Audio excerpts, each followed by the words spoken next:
Hello. Hello! This is Me, Myself, and I, an official confession stand podcast. My name is Sarah Carbs. I'm starting at the beginning this time because we've got some changes today.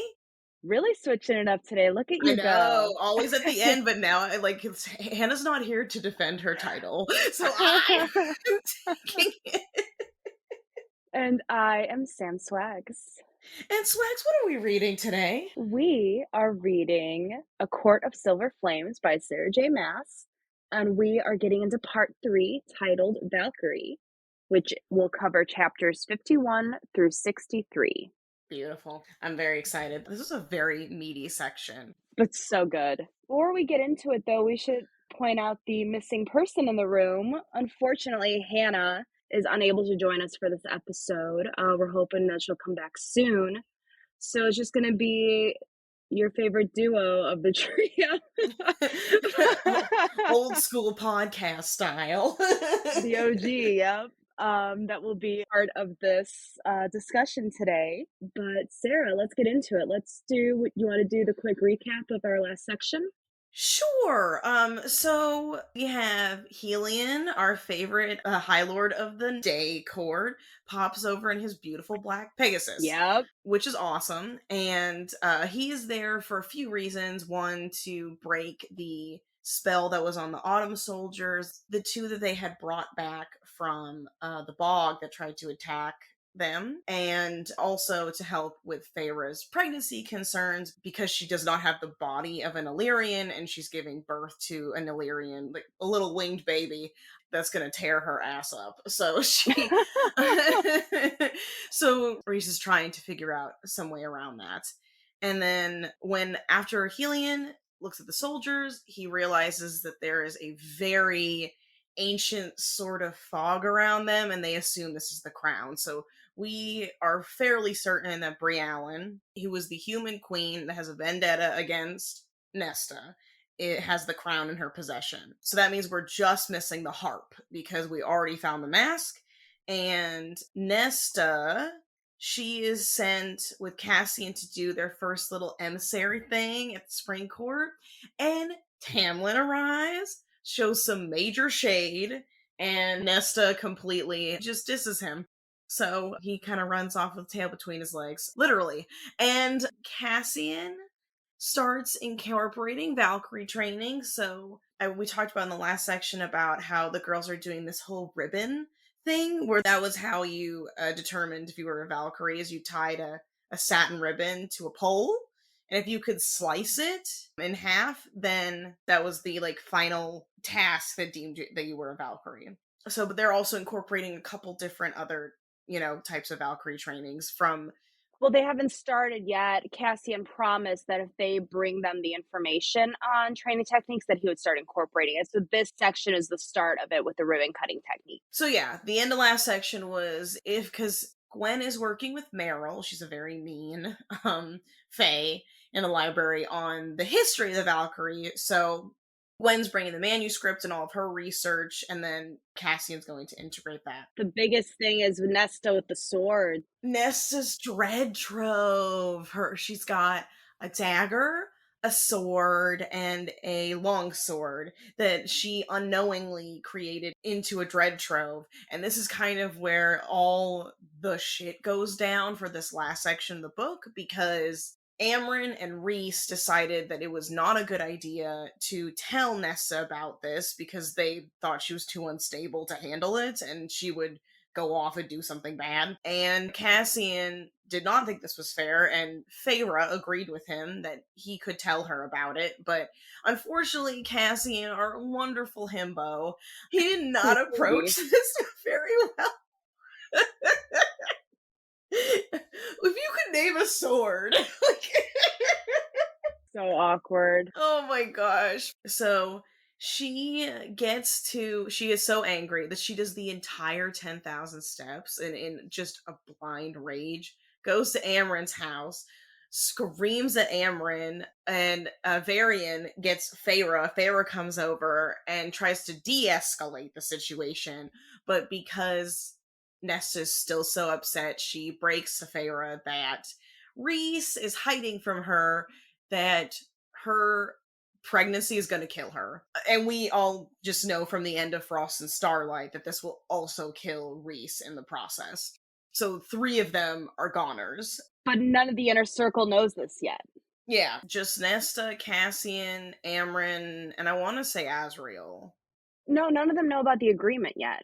Oh, I was talking about that. We as the audience are the only ones that know about that pact between Reese and Feyre, that it's going to kill all 3 of them. So, anyways, Nesta freaks out. She gets mad at Feyre and tells Feyre the news that Rhysand is hiding from her, that her pregnancy is extremely fatal, and then she bolts. So Cassian takes her up to the mountains, and that's where we pick back up. And then Nesta has a breakdown, and her and Cassian really connect, and there's sort of a very healing moment there where she's becoming to accept the fact that she really, like, she shouldn't be blaming herself for her dad's death. She shouldn't be, there's a lot of things like there that we were all very appreciative of, where Cassian's like, look, you're gonna get through this. There's no magic words to help you through this, but you're gonna get through this. It's a lot of self-loathing. I don't think we realize that all of her bitterness and hatred and anger was really a reaction to how she sees herself, and this is the first time that we're making that connection. Right,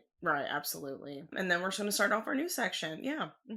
So, yeah, they come back pretty much like a week later, and the first thing, she's trying not to tell Gwen and Emery everything that happened, because obviously they're still trying to keep Feyre's pregnancy a secret on top of, the whole death side of her pregnancy. So she tells them as much as she can without giving away everything. They just know that Nesta's got a rough family dynamic. I mean, that's gotta be weird too. Like, what a position that Ness is in. She knows that the king, like the king and queen, the main monarchy, is gonna die. Like, how in such a state of war, like how much pressure that is to have that information. Mm-hmm.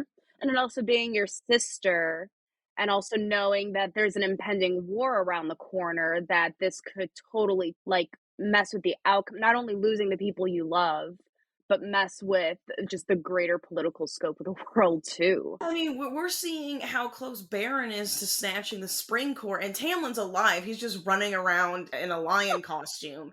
Like, but like for Feyre and Rhysand to die, like the Night Court will be wide open. I think Amryn would have been the logical person to step up, but unfortunately she's not as scary. It's like calling her on her bluff. She's just not as scary without her original power and being. They've also mentioned in the past too that while typically inheritance is linear from like parent to child, that's not always the case. So who knows where that would go if you wiped out the entire Rhysand Feyre clan, the 3 of them. It may not go to Amryn. It may go to Kier or Moore, or it could go to just a random person. We don't know. Oh, that's right, because it's the power that's inherited that determines the next ruler. So what you're saying is if Rhysand dies, then even if he didn't have an heir or like a kid or something like that, it would still get passed on to somebody. I believe so, yes. That's the way that I interpreted it when they discussed it in the past. That makes a lot of sense, because I do remember the note in this book where Rhysand talked about, like, because he has a sister, and I think, was she older than him? No, she was younger. Okay, he is the oldest. So, like, it could have gone to her, but obviously, it went to him instead. He said it's not always determined by the firstborn. Okay, yeah. Which I think is why the Autumn Court is so funky, is that they're kind of low-key pegging the brothers. Or no, they're just in a pecking order, and they're willing to kill each other to get that power. That's what it was. Never mind. God, Baron's gotta have, like, the greatest sperm of all time. Like, what, he has, like, 7 kids, and... But it's, like, impossible to get pregnant. I know, right? Yeah, have we even talked about this? Like, Helion too! Like, I don't know. Because I guess I was under the impression that it was difficult to get pregnant unless you actually wanted to. I was kind of thinking it's like the mating bond, where if there's sort of this mutual agreement to have kids, and obviously, like, I know there's a contraceptive T, but because kids are so difficult to have. I thought it was sort of this spiritual thing, like when you try to have kids. But yeah, I mean, like for Helion to get the Lady of Autumn Court pregos too with Lucian is just, I'm just saying, like, I think that's pretty impressive because I don't even know if Helion has kids. I don't think he Probably does. not. You know what? Honestly, then maybe the Lady of the Autumn Corp is just mega fertile. That's probably what it's sounding like at this point.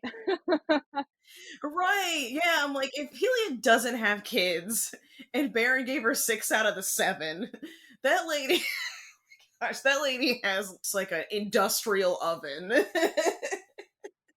We finally get into a little bit more of their training, and the girls found some techniques to start incorporating into their daily training with Cass and Azriel.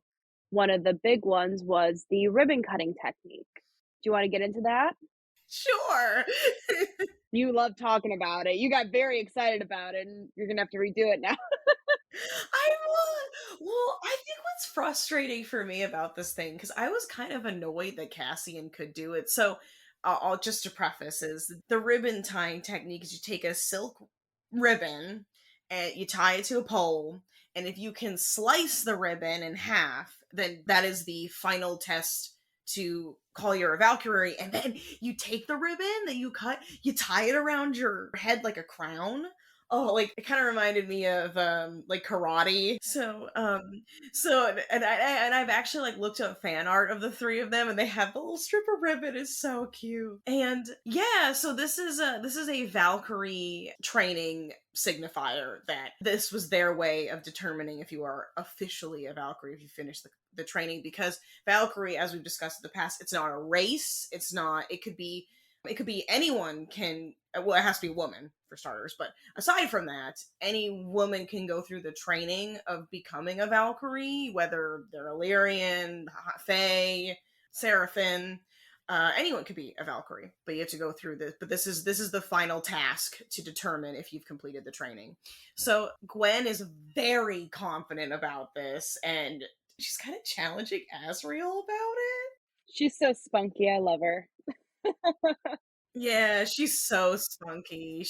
I think she really, really likes Azriel, which is super cute. And I have like a lot of thoughts about this. But yeah, so she gets very competitive about it, which is kind of fun because I mean we knew that Gwen had a spicy side a little bit, but seeing her get competitive and seeing her kind of act on a crush a little bit, I think is real. Well, we don't really know if she has a crush on Azriel. This is just an assumption. I don't know. I like this. I like this side of Gwen. I'm excited to see it evolve and grow. And what's really nice is that not only are we seeing like Gwen's personality kind of come out more, but we're also getting to know Gwen a little bit more because Nesta shows interest in attending one of Gwen's priestess services. Gwen's favorite is the evening one, and that's the one that Nesta decides to attend because Nesta kind of admits that, yeah, sure, she was like drinking and like fucking around, but what she misses more than like those two aspects of her freedom is being in, because she always went to music halls. That was like her preference of when she went out, and she's missing music, which is like a bigger discussion that comes in with Nesta's character later on. So we get to see Gwen in action as her cool little priestess self. I kept trying to think like what Fae music would sound like. I kind of was thinking of Enya a little bit, but um like who can say where the road goes? Oh my Whenever I god. hear that stuff, I always think that is Fae music. I Oh my god. All right. I just, anyways, it was really nice to see Nesta become so immersed, and I like this was, I feel, the first time that Nesta really enjoyed being part of this community, and that's why I thought it was so significant, because this was her really like in many ways accepting that she's a Fae, like really enjoying this part of her existence and this community, and feeling a part of all of that. And Mhm. interestingly enough, this music puts her in a trance. Like she becomes so what's the word I'm looking for? I don't want to say relaxed, but It lulls her to essentially, yeah, I would call it a trance. She is simultaneously, she's so, like you said, relaxed and kind of lets her guard down. I think that's what it is. It's almost like a meditation because she lets her guard down. I think she's constantly holding back the cauldron and those abilities. And the music put her into a trance, almost like a meditation. And it kind of bled into scrying. And she found herself tapping into the connection that she has with the cauldron. And she happened to locate the harp in the process and woke it up. She just, like, totally, I was gonna say stir the pot, but I didn't mean to be punny, but yeah, like, it wasn't the plan, it wasn't something she was trying to do, but they found the 3rd trove in the process of her attending this service. Yeah, which is the harp. And guess where it is? I totally called it. It's in the prison. Well, okay, so I didn't call the harp was in the prison. However, I said that Lanthus was going to come back. I was, because that's that gun theory, which is if you see a gun in the first act, it will undoubtedly go off in the second act. Like it's sort of a writer theory, but I have to find out what it's called. But anywho, Baloo. So yes, the harp is in the prison. We'll get to the whole Lanthus part. And when I was reading this section, I was working, and I was listening to it, and I had to keep starting it over and over again, and I had a hard time honing in on all the details. I just didn't understand them getting into the prison and why Cassian was so, I mean, like, obviously, like, he really cares about Ness and he doesn't want her to get hurt, and there's like a lot of things in there that don't like him. But I don't remember how they, like, where the harp was in tandem to when they get into the prison, and why he couldn't get into the room where the harp was at. So she's essentially going in. Reese takes down any additional security barriers in the prison so that nobody did what they did. Stole some prisoners or made deals with some of the prisoners to use them as weapons in the war. So Reese took down some of those barriers so that Cass and Nesta could get in. And she was kind of going in blindly. She was going off of her gut, essentially, and the vision that she got in her scrying. So Right. they're just kind of like moseying, walking through. Cassian's still leading, but she's like kind of telling them when to turn, where to walk. Then they realize he points out that they're by Lanthus's cell, and she's like, "Well, LOL, here's where the harp is." So it was hidden. It was like a visual, the way that I read it is that it was an illusion essentially, so you're meant to walk past it, but because of her scrying, she knew that there was a door there. So they got to the door. Yeah, yeah. I understood, like, she was the only one they could trust to hold it for sure. So she was the one that had to go get it. I understand that. And then of course when she touches the harp, it trans like no, it kind of like when she scried with to look for the cauldron in Akawar, it transported her to Briallen, or it like opened this portal between her and Briallen so Briallen could see her holding the harp. And this is the first time that they've really seen each other since Nesta was put in the cauldron. And she's just super old lady. She is wearing the crown. So she was frozen in place, and in that connection, Briellen figured out everything about Nesta. She's like, "My spies have told me who your friends are, the half-breed and the broken Illyrian, such lovely girls. But those relationships are foolish as you are holding that harp, which sings answers to all my questions. I know where you are." So yeah, with the help of it's just because I think they're all part of the same set of trove, Right. that they're all interconnected. So because Ness is holding on to one, well, and then also the harp is what that help it opens doors. So maybe the harp just opened up that connection to Briallen. Kind of similar to the Book of Breathings, there's a voice that's connected to, or that sort of emanates from the harp that only Nesta could hear. This voice tells her that they're going to open doors and see worlds together, and each string opens different doors. Briellen is pretty much like, I know where you are, I know who you care about, and we're coming after it. So then the connection is broken with Briellen when Cassian's screaming for Nesta. And that's when she asks the harp How do you open a, like, let me go? What do I need to do? The small strings are for games, light movements and leaping, but the longer, the final one, such deep wonder and horrors we could strum into being. Such great monstrous magic I wrought with my last minstrel. Shall I show you? No, just open these wards. Pluck the first string then. So that's when she finally gets released from the harp's hold, and they try to escape, but then in doing so, they accidentally let out Lanthus as well. Go figure.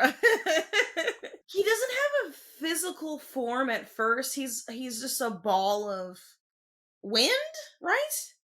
Mm-hmm. Of course, Cassian's trying to protect Nesta because this is one of his biggest baddies. And I don't think Mm-hmm. he was necessarily prepared for this interaction. And of course, Lanthus is like, if you think you can trick me with another mirror, you're dead wrong, buddy. Right. So I'm not falling for that again. Learn the first time. So Cassian decides to square off with Lanthus, and Nesta, he commands Nesta to run out of there. And kind of Mm-hmm. similar to what happened in the bog, Nesta's like, what if he's getting killed right now? So she looks at the harp and she said, I wonder if one of these strings could even help me jump through space to get distance to open the door to be right next to Cassian, which it does. She like plucks one of the other strings. It jumps her next to Cassian. She gets a hold of Cassian, gets him a little bit away from Lanthus, and then I see, this is what I don't remember is I know she sees Lanthus's physical form, which I don't think that Cassian can see that, but I don't know why she can see that. I'm assuming it's her. It's just her cauldron ability. Yeah. Because she's seeing a naked golden man who I guess he's very handsome. And he, of course, becomes very, I mean, I don't want to say infatuated with Nesta because it's not what it is. Well, he fears her at first because she pulls out her sword, her great sword, the one that she imbued the most power with, because Rita insisted they take it just in case. And which we learn she names Ataraxia. She finally puts a name to her sword after Cassian's horrible prodding. And I think that's the name of the last It section, is. isn't it? Yeah. So she gets outside or near the exit of the prison, realizes the Autumn Court soldiers that were under Briellen's scope, under the spell of the crown, is approaching because they found out where the harp was. That's when she decides to use the harp to go back to Cassian. She pulls out Ataraxia on Lanthus to kind of distract him from Cassian, who's starting to get a little bit injured now from fighting him. And at first, Lanthus is terrified of Nesta and asks, "Which death god are you?" And then once he realizes that she's got the power of the cauldron, he tries to like seduce her Mm-hmm. to take a little bit of that power. So Lanthus goes from really quickly from fearing Nesta to trying to seduce her. And it's really interesting how power hungry people got the minute they realized who she was, which, I'll never fully agree with Reese and Amryn on keeping that information about the imbued weapons from her. But it's that give and take, right? Like, if this crazy creature is willing to try to take this power for himself, who else is going to do that? Like, there's definitely a juggling act of who needs to know and who needs to know how much. But we're witnessing that fear pretty much immediately from that discussion. Right. So she gets this really creepy vision of what Lanthus and Nesta could do together, which included him trying to knock her up. It was weird. Of them in holding all three items of the trove together. And then what's great is that Nesta's like low-key humoring Lanthus and it distracted him just long enough for Cassian to give him the final blow, which is like good for him. Like, I'm glad it was Cassian that put Lanthus back in his place after how hard of a battle that was the first time Cassian putting him into the prison. Right, right. what I thought was funny about that was, like you said, he's trying to seduce Nesta into this idea that if she chooses him, it's gonna be this just like insane sex party or whatever. And she's pretty much like, I've had better. Been there, done that, dude. And now I'm in No. trouble. I'm working off my Mhm. debt from that phase of No, no, my no. life. Yeah, she's like, no, been there, done that. No, thank you. So no, and I love that. I do love that Cassian got that blow in. Hmm. Yeah, so luckily, thanks to all the tidbits of information she was able to piece together on how to utilize the strings, she was able to she plucked three strings and that was able to transport them out of the prison back to the river house in Valaris. Gotcha. And this is the first time that Nesta is physically seeing Reese, I think. Well, Feyre, really. Both of them, but Feyre's the one that, like, Nesta's really stressed out on. She can give two fucks about Reese, but she's been avoiding Feyre since the blow up about the pregnancy. Yeah. So this was a really touching moment. And Feyre was, Feyre, I really need to give Feyre a little more credit. She's definitely matured. It's weird because like she's the youngest sister, but she is in this such a seat of power. And she just has this very regalness to her, this very universal sort of understanding and calm about. And she's like, well, I'm mad, but I understand. I know that this was out of anger, and this wasn't intended to hurt me. Well, I mean, it was intended for some hurt, but it's because, again, it kind of goes back to the whole it's because Nesta was hurting and it wanted justice for Feyre. It was kind of a double whammy. Like, she was pissed. She wants Feyre to get pissed for herself, for not only herself and not knowing the knowledge of her pregnancy, but also pissed that people were willing to keep information from Nesta as well. But yeah, at its core, it wasn't meant to hurt. And Feyre surprisingly is knows Nesta well enough to understand that, which I have to give her credit for as well. Hmm. Right, absolutely. So I think, because Cassian is telling Reese about what happened in the prison, Reese goes into this sort of history of Perinthian. And He kind of Reese goes into this is going to be on the higher level side, mhm. but they kind of go into the history of Prithian because it was theorized too that the prison used to be another court. So kind of piecing together like what creatures are like in the prison, what used to live on Prithian before it became like just Fae and humans. So Reese essentially says that Fae were not the first creatures in Prithian. They were created by beings who were nearly godlike monsters. They were called the Daglin.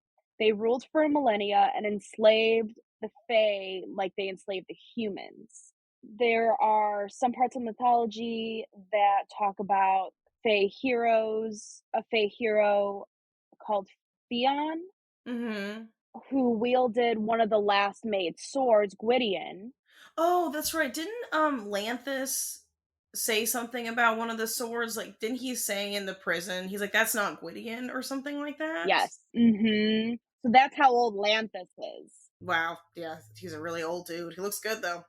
Theon was set himself as the High King, the first and only one ever in Prithian. So when Feyre asked what happened to him, so Theon was betrayed by his queen, who was a leader of her own territory, by his friend, who was a general. They killed him, taking some of his bloodline's most powerful and precious weapons, and then dipped. And Amryn only vaguely remembers this. She arrived during those years before Theon and Gwydion rose. So she was there, yeah. She was there way before that. But she was there, if I'm not mistaken, like she was not always in the prison when she first came in there. Like she roamed around Prynthian and eventually was caught. Well, that's a whole other theory. I've seen some really fascinating, as much as I dislike Amryn. If her backstory is the direction some people are predicting, I might eat my words because it could be really cool. But actually, I need to make a correction because Lanthus was asking about a different sword called Narben, Narben. He said my sword isn't Narben. He sounded surprised. It was a death sword. It's lost, possibly destroyed, but the stories say it can slay even monsters like Lanthus. But Gwydion is known to be gone, to be missing somewhere. But he assumed it was Narben, and I believe Narben was in that same group. That's why we confused it with Gwydion, but this is a death sword. So then once Reese kind of finishes his little history lesson about Prithian, he tells Cassian and Nesta that their alliance with Eris is a little tense right now after Tamlin intercepted their little meeting in the Spring Court.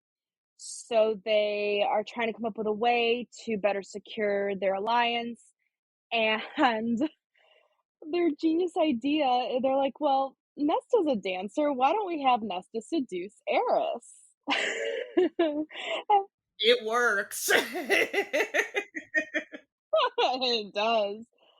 But Caspian loses his mind, and Feyre's like, "Meh, I'd rather not do this." And Nesta's like, "Bet."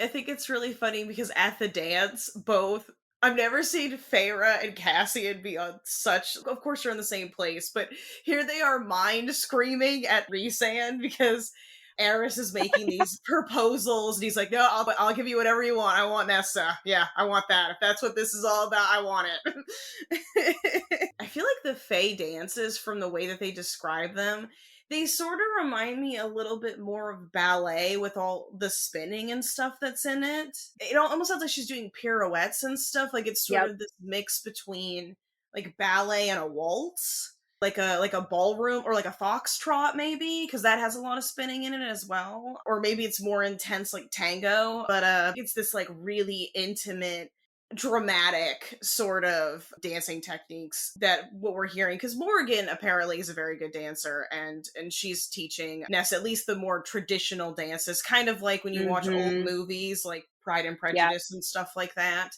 There were dances that coincided with certain music. So like most cultures, or like most older cultures, like this is no, I think this is no stranger to that. So yeah, so she's training with Moore using an object called the Veritas orb, which is essentially like a mini speaker. So she's able to hear what the music's going to sound like while training, while she's practicing with Moore. And in between all these training sessions, Emery decides to hang out with Gwen and Ness in the library one day. Oh my god, I can't believe you caught this too. Oh, I know. Emery's little crush on Moore. We love to see it. It's so cute. I want it. I want it. I want it. I want it. I want it. I want it. I want it. I want it. I want it. I want it so bad. I 100% see this, and I think it would be I know. amazing.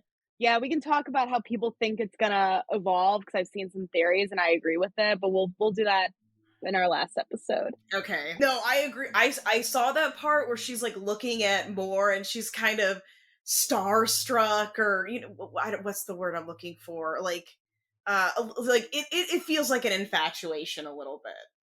Yep. Yeah.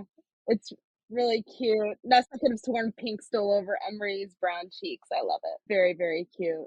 So we'll hopefully see another ship soon. Anyway, so Emery gets too close to the basement of the library and has that same effect that Nesta did in the beginning of the book of having like a PTSD.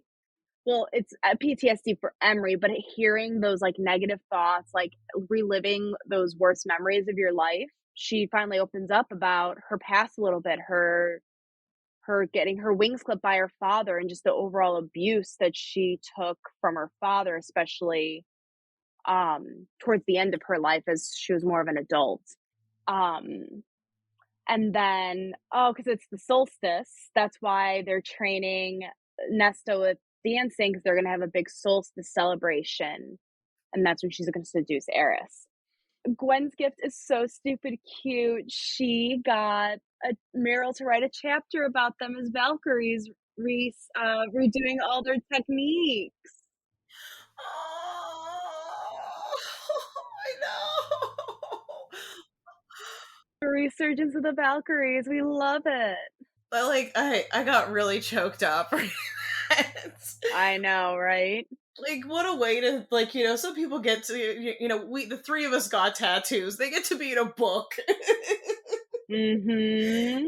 So, oh my gosh. Like, and I think on many levels, just because of female fighters, especially, I think in the Night Court, aren't taken very seriously. So to see how the Night Court is exploring this as a new tactical option for in a battle sense, I think is really, like, it's really groundbreaking. And to see like how Nessa and Gwen and Emery are the figureheads of that, I mean, it really does cement Nesta into this world. I think, again, like, one of these times where we're seeing everything come together, and Nesta accepting who she is, and like accepting her part and her role in this culture and society.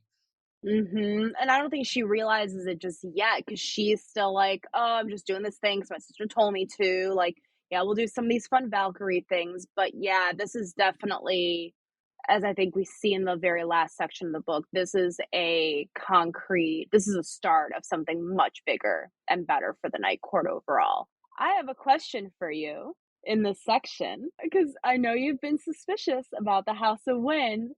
What did you think about Nesta having that moment with the house? I felt like such a dick. Like, it was really sweet, the whole winter solstice gift and whatnot. And then, of course, we learn exactly what the house is later, but it's not until Starfall that Amryn reveals why that's there. I'm sorry, that's what it is.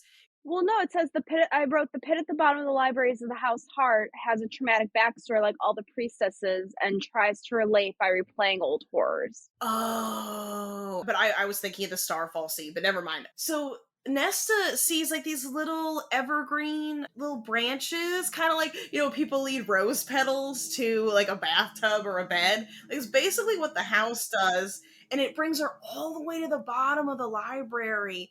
And then she sees this beautiful light at the bottom. It's just not that scary feeling. She's getting those like warm gusts of air to like kind of coax her down there. I was so suspicious of this reading it because I was like, "Yep, this is it. I was totally right. Like, this house is gonna eat her. Like, it's gonna just eat her ass out. Like." And then, but seeing that, she like sees the heart of the house. It has this traumatic backstory, just like all the priestesses. And what it does, and the reason why people get these like dark, ominous feelings from it, is because it tries to relate to the priestesses by replaying old horrors. So it's kind of like when, when your friends are going through stuff and you also tell them the bad stuff that you're going through, which we see also later on in the book during the blood rite. But it's just its way of connecting with all the priestesses who are there as refugees. It's a really beautiful scene.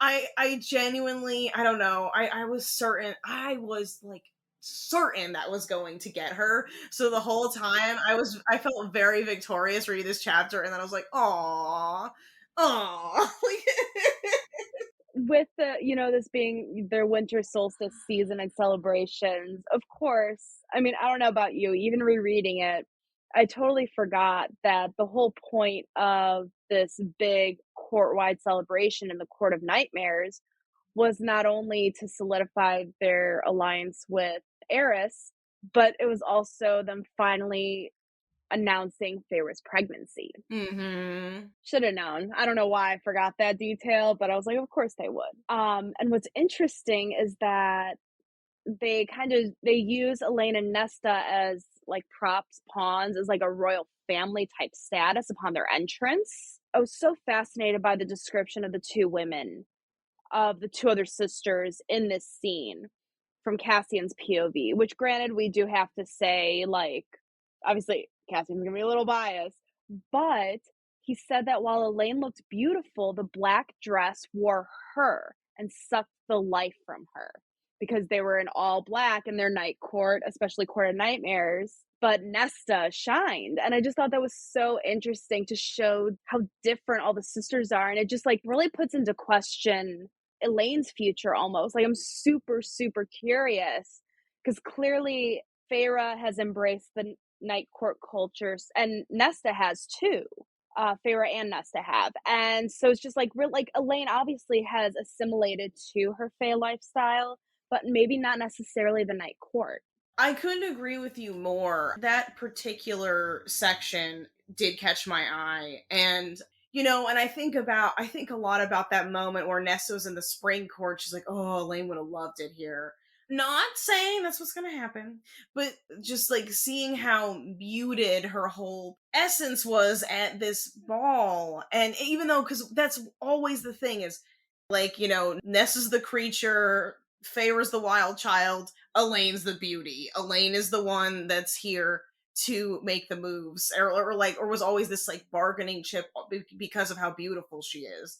And when I think of her, I think of the 2005 Pride and Prejudice. I think of Jane, or in that sort of sense, like that sort of attitude and personality of like, I'm just doing this for the family. Like Yep.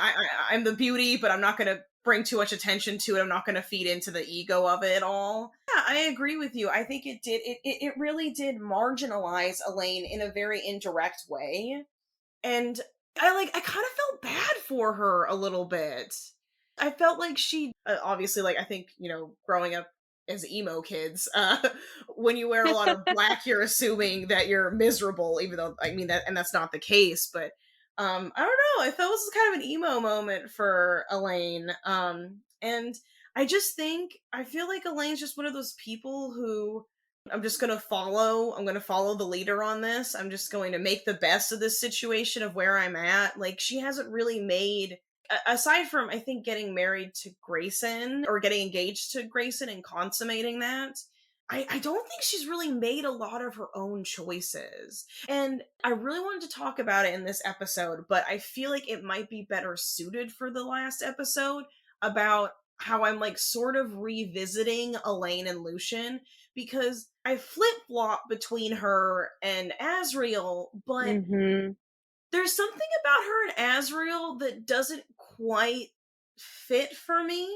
And I still feel strongly like Lucian is the best person for her, but I have a lot of thoughts on that. Yeah, I would really love to get into, and I feel like it is better suited at the end once we kind of have a better understanding of everyone's relationships, because there's things that come to play later, I feel like.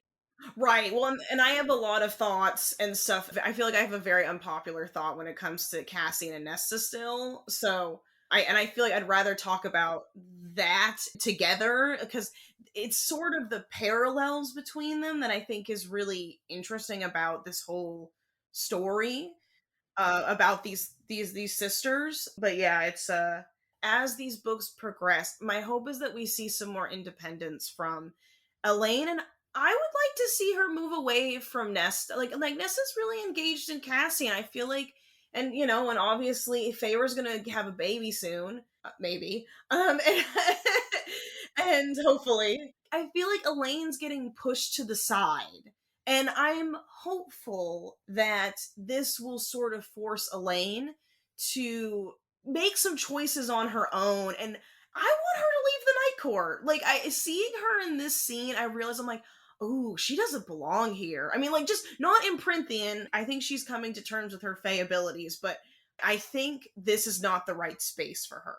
Like Nesta, I think she needs to find her own Emery and Gwen and more, or whatever. Like, I think she really needs to go out on her own. I would like to see that from Elaine.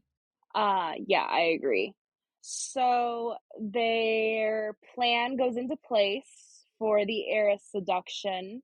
And what ends up happening, so not only does Feyre offer up Nesta to dance with Eris in her place, but they give him the dagger that she made as a solstice gift. So the dagger doesn't have as much power as the great sword, her Ataraxia sword, but it's imbued with just enough.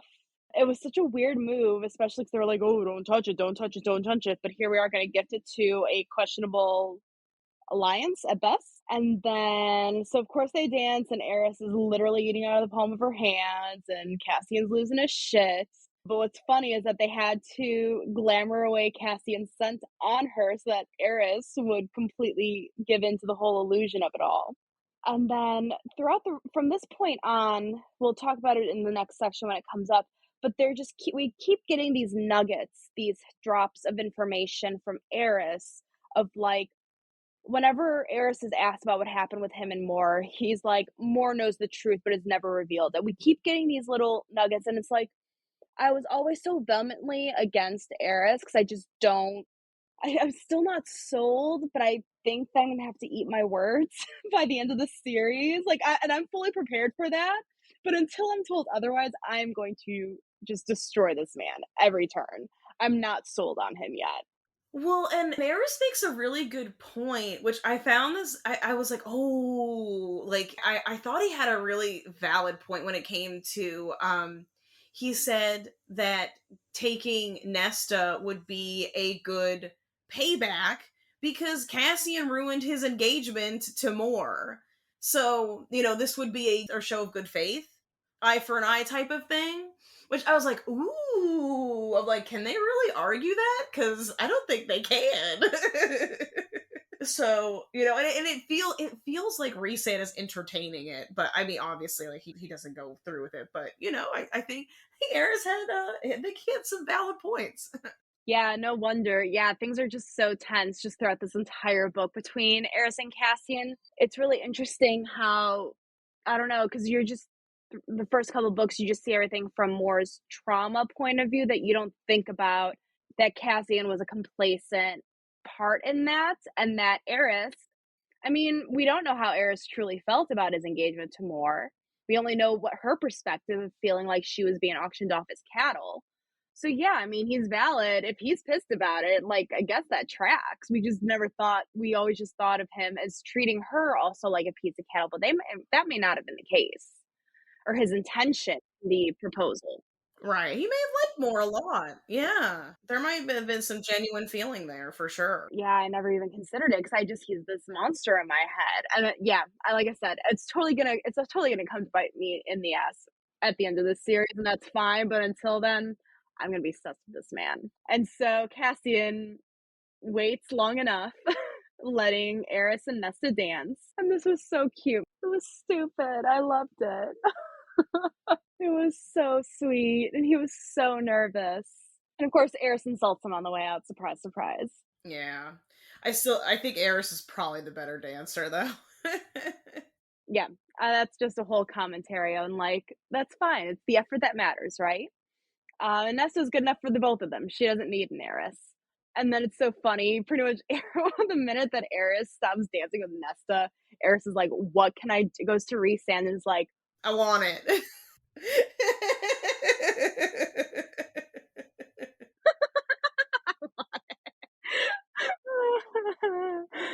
uh, Take my family, take the stuff in my pocket. I want it. so funny.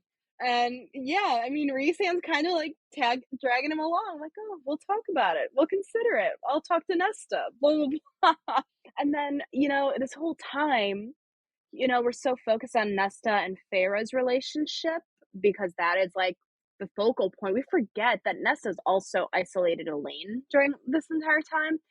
And the Winter Solstice is the first time they talk in forever. I mean, technically, since Nesta and her got in the fight at the House of Wind, I mean, even though they had a Right. small interaction at the River House before she decided to take up scrying for the Dread Trove, but yeah, they really haven't spoken since. They've never talked about it, and I thought this was a really special moment. And I really like. I know people say that Elaine doesn't have a personality, and there is some truth. There is some truth to that, but I feel like this is a good example of kind of seeing this other side of Elaine. Like Nesta tells her to go fuck herself. And she just starts laughing because Nesta's never had this, she's never had her guard down like this with Elaine, and she's never been this informal with her as sisters. Like it feels like sisters. I mean, this feels like the stuff that we would kind of throw at each other. But yeah, no, I love it. I love that moment. That's one of my favorite parts in this book. Yeah, it's almost like you see Nesta's healing in the fact that she's no longer playing the big bad bully for Elaine, being the protector, which was just the defense mechanism in her, I think, self-loathing, is that she can at least protect Elaine because that's what her mother would have wanted. And it's kind of fun to see them actually as sisters and not Nesta playing mommy for them, or at least Elaine for them. Right. Of course, Nesta talks about this, but I don't think we as readers really understand the magnitude of Nesta losing Elaine for that small time period in Akawar when the Cauldron kidnaps her. Like, that was a huge hit to her sense of self and how it relates to Elaine, and how, I mean, like, that's her role. Like, her role is protecting Elaine, and she didn't do that for a minute, and she really struggled after that. Like, and I think that's why she distanced herself from Elaine after that, because I think she felt like a failure. And that she, not only she failed her mother, she failed Elaine, and we kind of see this in her breakdown on the mountain. Like, she couldn't protect Elaine, she couldn't save her father. It sort of just kind of piled on top of each other. Her whole sense of self, like you said, it's just loathing about how inadequate she finds herself to be. So, and I do think it genuinely started with Elaine, because not only just going into the Cauldron, but being kidnapped by the Cauldron later on. Like, I think it became hard for Nesta to be around her after, in her mind, allowing Elaine to be abused in these ways. So no, and so it is nice that Nesta's not holding herself accountable for that anymore. Like, we're seeing that come down, I think. Yeah. And so then, obviously, in this period of celebration, the inner circle has their cutesy little, get messed up at the river house, just Yeah. them for the solstice. And that's when we find out what Cassian's gift for Nesta was from last year. It was so sweet. She is so, I don't think he told her, we as the audience know that he bought her like one of the first and smallest books ever recorded in Fae history, and he threw that in the river. Like, that But was such a sweet and thoughtful and, like, yeah. sentimental gift, and Yeah. she, like, it makes me so sad. He kind of stepped it up this year, though. The only other He person. gave her an What? iPod. I was thinking that too. I was like, oh my god, look at who's John Cusack right now. Okay. We said iPod, not boombox. I know. I'm sorry, but like, or or I'm thinking also like of Michael Scott in that white The everybody that meme, I love it so much.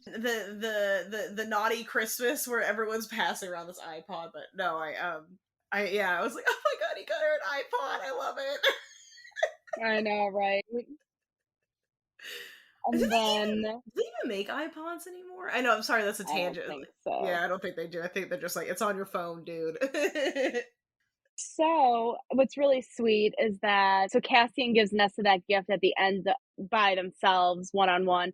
But Azriel's the only other person besides Cass and her sisters that give her something. He gave her a little reading light. So sweet. Oh, it's like a bookmark type thing. Very thoughtful. I really like Asriel. He's got so much we haven't seen yet, but he's very, very thoughtful. And he's like one of the few people that I think has really kept his opinions about Nesta to himself, if he has any. But I think overall, like, he's never said a mean thing about her. Not once. I think he's probably been on the more compassionate side, and especially living with her now in the House of Wind. I think they kind of have as much of a relationship as you can have with Azriel. I think he is kind of a tough cookie to crack. But what's really cute about Cassian's gift is not just an iPod. I mean, it's an iPod, but he went back to the musicians because it was music from the Court of Nightmare celebration.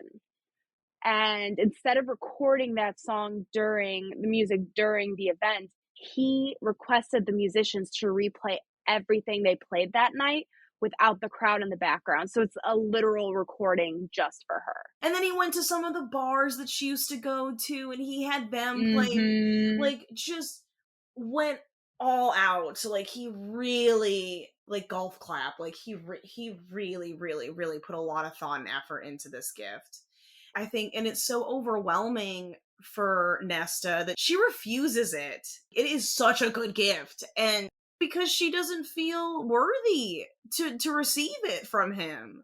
Her confession, I'm gonna read it because I bookmarked it because it's just so good. Because then, of course, jealousy gets into play. Of course, she is being her combative self and references Eris, and Cassian's about to lose his mind over it. But, and they're kind of like, well, what are we? He gave her this really thoughtful gift, but she's still putting up her walls. And she's like, I'm not with you, I'm just fucking you. And he's like, all that's fit for a bastard, right? She's like, Eris is the brute. I would marry him because I'm just like him. I deserve someone like Eris. She's like, you are good, Cassian. You are brave and brilliant and kind. I could kill anyone who has ever made you feel less than that, less than what you are. I know I'm part of that group and I hate it. You are everything I've never been, and I will never be good enough for you. Your friends know it, and I've carried it around with me all this time that I do not deserve you, and I never ever will. She goes on and on and on. It's a whole thing. Heartbreaking, but I mean, But it was the last barrier. It was the last barrier that kind of stopped them from what they both wanted. And it's the first time, I mean, they essentially commit to each other, say that there's never going to be anyone else. And it's the first night that he does not leave her bed. Um, so yeah, he stays the night, but then doesn't see her again for like nearly a week because of all this Illyrian stuff that just came up out of nowhere after the holiday. yeah, who would have guessed that after winter solstice that he'd be a little busy bee?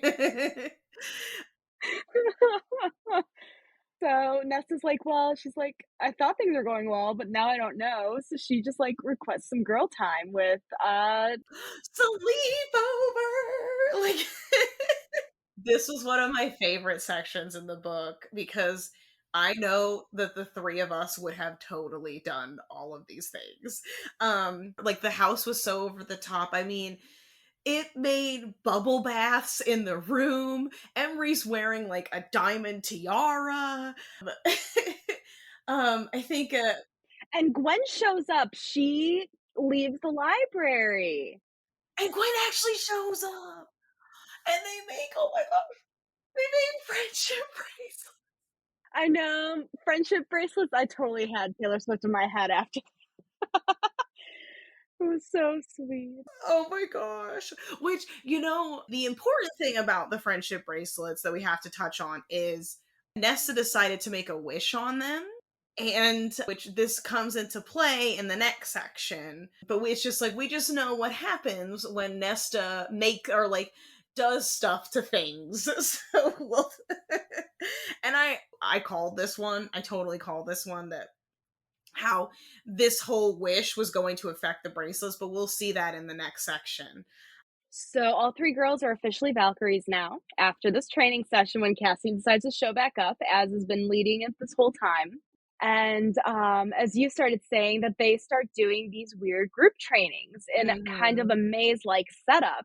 And every day, the maze completely shifts on them. So they're like, there's never anything to be learned from the day before. Mm-hmm. And after 2 months of doing this group exercise, they completed it. And that's when they're told that this maze was actually a blood right qualifier. And Lord Devlon, The grumpy Illyrian. the grumpy Illyrian, witnessed it, and they could now technically participate in the blood right if they wanted to.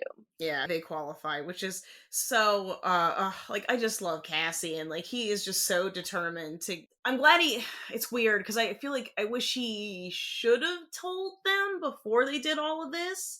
I mean, thankfully, he did tell the other priestesses that were also training and they of course did not want to participate in at least this very last one that the girls did, which got them to Yeah. the qualifiers, but But yeah, they were told after they had completed it that it was a blood right qualifier. And I mean, I love that Mhm. Cassian's still fighting for equality, and he's such a feminist in this book. She's trying so hard to get women to be viewed as warriors because they are just as tough as the males. So, Mhm. I just I love how Devlin gets to eat his words in this book, but we'll get to that in our Mhm. next episode.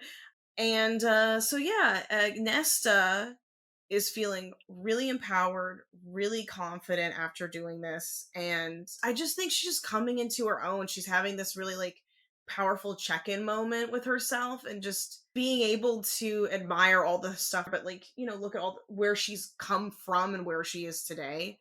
And I think that was really special. And because I think she's like training and stuff, and then Cassian takes her up to do the Starfall celebration. No, right before that, Hmm. she goes down the stairs by herself for the first time. Yeah, since Favor, she goes all the way to the bottom. That's right. Yeah, so this is the first time that this is like the final test for herself in this moment of empowerment and confidence and seeing like a light at the end of the tunnel of everything she's been working through. You know, as she's walking down the stairs using mind stilling exercises, kind of keeping her focus, there's a line that's like, and this person she was becoming, emerging into day by day, she might even like her. She hadn't realized that such beauty existed in the world, that she might feel so full of wonder from it, it could hurt, that her body couldn't contain it all, and she didn't know why she cried then, but tears began rolling down her face. Ah, I just love it. I love emotional and mental growth. I know, healing, healing. I love healing. I love moments of healing.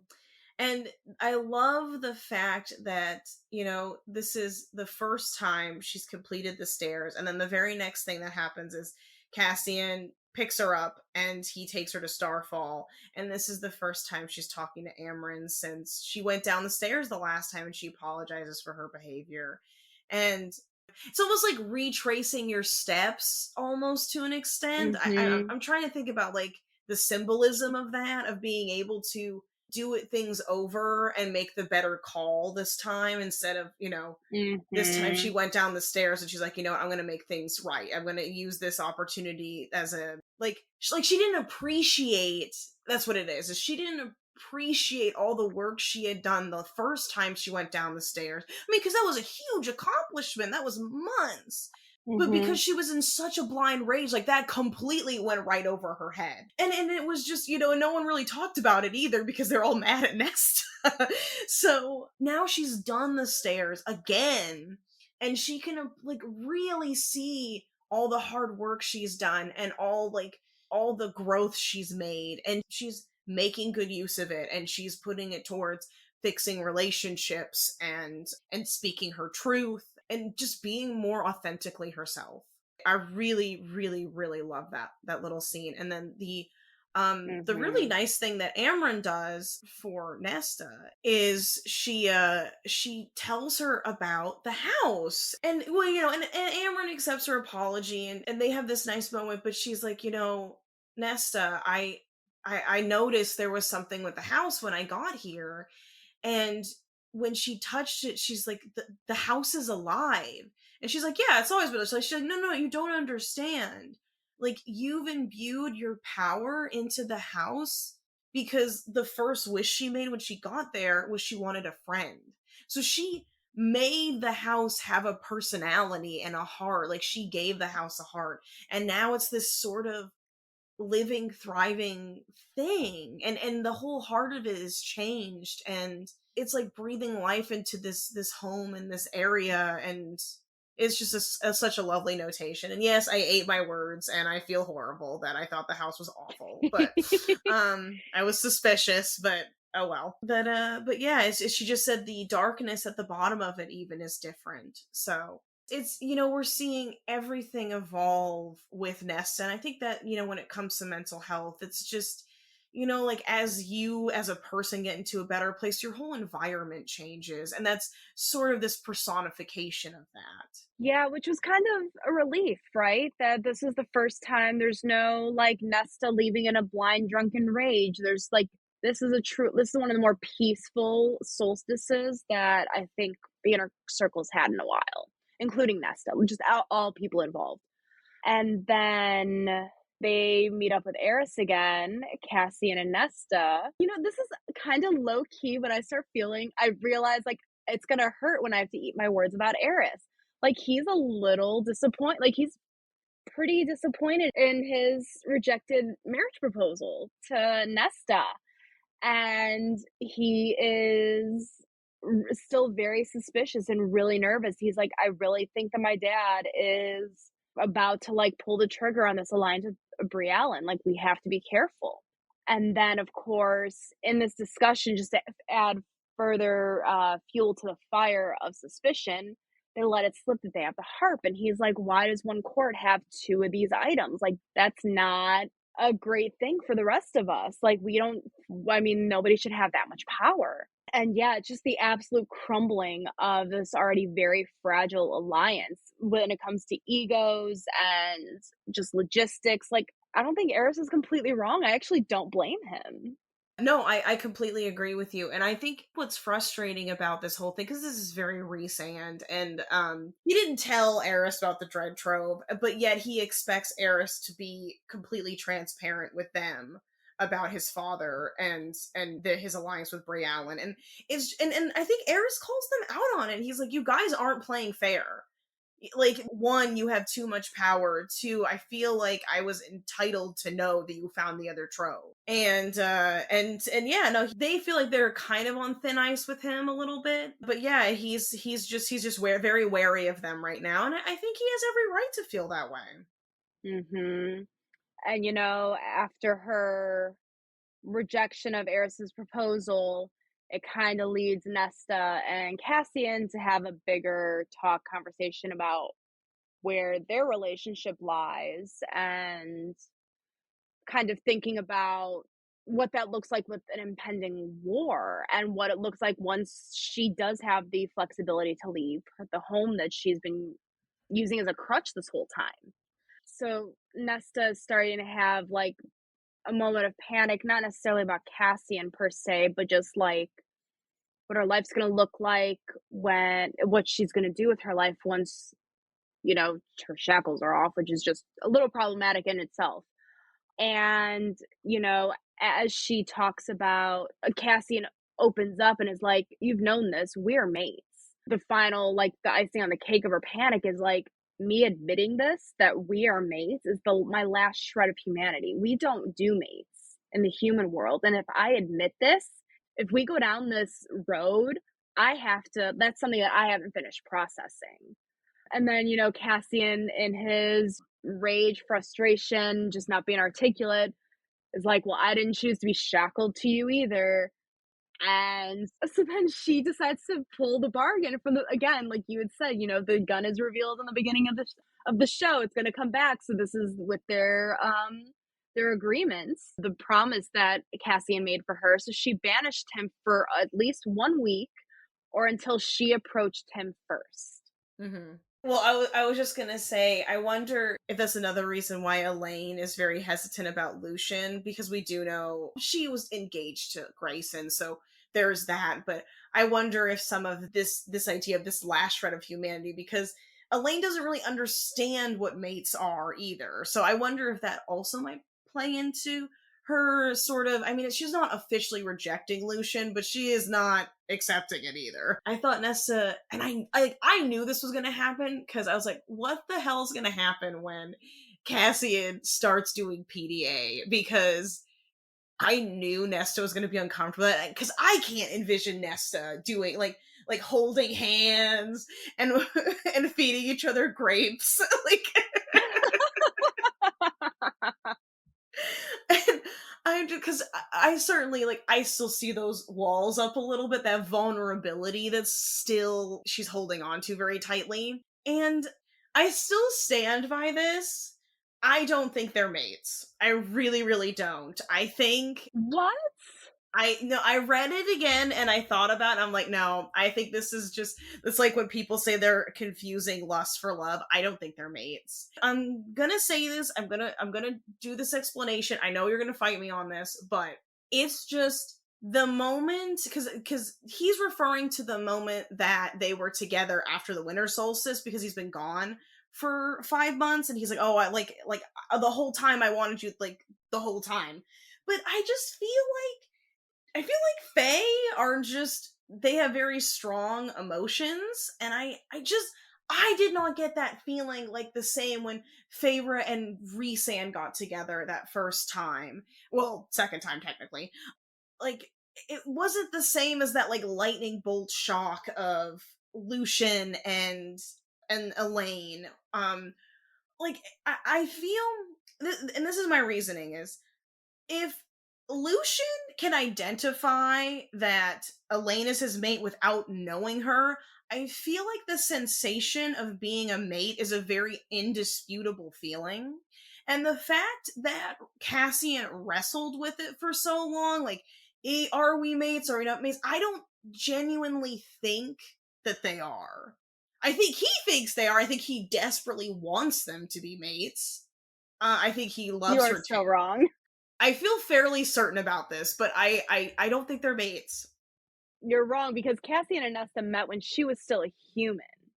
And just like with Rhysand and Feyre, it snapped in when she became High Fae. Mm-mm. It did not snap in like Elaine and Lucian's did. Reread Mist and Fury and tell me how wrong you are. You know what? I will. Because there wasn't that moment with Nessa and Cassian after she went in the cauldron. Yeah, he was screaming for her. He was screaming for her from the cauldron. Excuse you. Before she went in the cauldron. After. Before she went in the cauldron. Still, I do not agree with you. I'm gonna find it and I'm gonna shove it in your face. You're so wrong. You are so wrong. No, I do not think they are mates. Like, I will fight to the death on Hunt and Bryce about them being mates, but I don't think that Cassie and Nessa are. And honestly, I don't like them as a couple. I like them as individuals. I don't like them as a couple. That is a conversation for later because we have to get to this final moment of this section because man, it leaves us on a cliffhanger. No, this one leaves on a pretty intense cliffhanger. And I don't want people to think that I am just trying to stir the pot. I feel strongly that I can argue this. And I will. So for our next episode, I will bring a little bit more factual stuff. But yeah, I am fairly certain they are not mates. But we will get into that a little bit more on the next episode. So like you said, they get rid of their tramp stamps because Nesta cashes in the bargain, and she kind of does what Feyre does when she got in that fight with Rhysand right before she found out that they were mates from the Surreal, which I thought was so funny, like the parallels with that. However, so she goes to Emery's house to get away from Cassian. And I think she gets Moore to winnow her there. And Moore brings Gwen. This is the first time Gwen has left the House of Wind since the attack. And for her to come to be there for Nestor while she's having boy problems. I know, right? So unfortunately, when Cassian goes with Rhys to get Nesta, the house has been broken into and the girls are not there. And there was obviously a struggle, but and there's blood, but it's not female blood, it's only male fae. And it's definitely Illyrian. And that's when they realize that there's only one time that Illyrians can, because they couldn't. The house is warded, but they had to have winnowed in, and Illyrians can only winnow on one night of the year, which is it's the blood. Yes, It's the night before the blood right. I thought, yeah, because they did the stupid qualifier. So Lord Devlin is like, bets, and decided to be like, you guys are in it. What a fucking paper thin ego, man. But yeah, no, the Illyrians can winnow the night before the blood rite. That's the only time they get that power, and they snatch the girls, and and it is surmised at the end of this chapter that they are a part of the blood right. Yeah, that is the end of this section. Pretty big cliffhanger. Girls are going to be fighting for their life in the next episode. A little Hunger Games action. So, final thoughts on this section, Swaggy? Oh, it's, I loved seeing all of Nesta's growth, and you still see a little Same. bit of her shards, like, Mm-hmm. she's almost there, she's aware of it, but to see how far she's come and to know that she just needs to take this last step to get there is, like, really exciting. I Mm-hmm. have much more compassion and sympathy for Nesta and her story this time around. It really I think this book doesn't get a lot of credit because of the way Reese and Feyre are perceived and written, which is Mm. disappointing because I think it's valid. Whether you like it or not, I think that's just opinion, but I think I think it makes sense from Nesta's perspective. Right. But it's a really wonderful while, like, sure, the plot may not be the strongest, the character development in this is everything. Right. I think I was watching Forgetting Sarah Marshall the other day, and there's the breakup with him and Rachel, I think is Mila Kunis's character. And then Yeah. it's just like a week or so of him on the couch being depressed, like I need a psychiatrist. But then he gets into the Mhm. musical, and then he makes the musical, and he sends her a thing, and then a happy ending. But I that is not at all, I think, indicative of mental health journeys. And like that is where I have to, like, we see that sort of stuff in movies all the time. Like some there's like the falling point, and then the short rise to enlightenment, I guess. But I love that Sarah J. Mhm. Maas, she writes mental health in such a relatable and, I think, authentic way. Because it would feel weird if Nesta was like just happy and flowers and holding hands and eating grapes and um Yeah. and I'm glad, like, she's still maintaining her self identity of being this Yeah. strong badass chick with some kinks in her armor, and she's Yep. managing that, and instead of getting rid of it, it's managing it, and that is way more, I think, authentic to mental health, and the journey Yeah. of kind of coming out of these stretches of depression and self-hatred and anxiety. So, And Cassian still loves all of that oh, about her. 100%. It's Like, not it doesn't make her unlovable, which is the best part. right. No, I And she's love accepting it Cassian. finally. I love Cassian Yeah. so much in this book. He is. I think he bumped to number one. He definitely, like, I had Asriel as my number one for a long time. I just like his like broody energy, but oh, I love Cassian. I don't feel like a lot of men are written like Cassian, and I just love to see that in characters. Yeah, it's still that, like, perfect encapsulation of, like, I think basic masculinity or, like, Yeah. perceived, like, a stereotypical type of masculinity Hmm. without the toxicity of it, Right. which is really nice because I feel like other book boyfriends are, like, one extreme or the other, and Right. Cassian hits this, like, kinda middle ground for me that's really Hmm. fun. Like, he is brutal and a war general and beefy as shit, and, like, he knows that his strengths are in his brute force, and he's not gonna Right. change that about himself, but that doesn't mean that he's not compassionate or emotionally intelligent or any of that stuff that comes with the stereotype of being a physically brutal, strong man. Like, he's a smart man. Like, there are certain things he's not very good at, but he can pretty much learn anything if he puts his mind to it. He's a very dedicated person, and like you said, to not see that toxicity when it comes to being so, like, we see it all the time. I think Savage Lands is a good example of this, as we see these sort of warrior type men who are very much kind of this gruff. We don't really see their soft side, and we are. I will say, I think Geralt Cass. from The Witcher is kind of that too, Right, right. We where don't he's really see that smart. vulnerability. Mhm. And we see that in Cassian. We see definitely more of that in this book than we ever have seen, and I feel like he had kind of a wall up. Like, it was a pretty paper thin wall, because he was just being a fuck boy, and he wasn't. You know what I mean? Like, we weren't really getting. We were just seeing the surface level of Cassian when we first met him, but as we've Yeah. gotten to know him, he's become so much more deeper as an individual. And I think he's evolved in many ways in his pursuit of Nesta. I think their relationship has challenged him in a way that he's never challenged himself.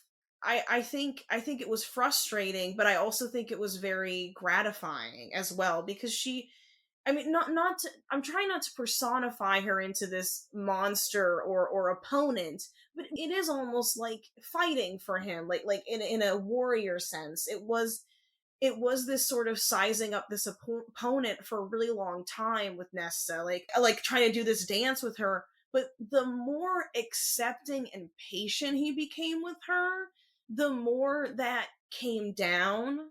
And Yeah. he's just like, I'm not here to fight you. Like, I'm not here to one up with you or change you. Like, I am just here because I admire, love, and respect you. I love that we've seen that change in him, and that it wasn't just, this very simpy or male toxicity behavior. I think Cassian Yeah. really is a gem. I love him as a character in this book. I think he is my favorite part of this book. Yeah, for sure.